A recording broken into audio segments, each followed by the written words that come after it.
Magandang hapon sa inyo, Pag-ibig Team. Again, this is Angie, your reporter for this afternoon update. So, kanina lamang tumawag si Mr. Joe kung sino yung nakapasok sa UFC Royal Rumble.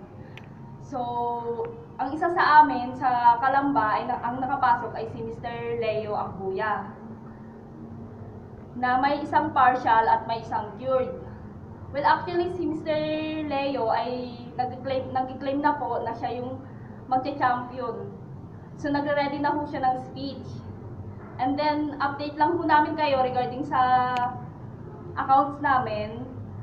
Sa May 7, out of 380, meron kaming 13 cured, and then 5 partial. And then sa July 7 July 2 naman, meron kaming isang cured at at 5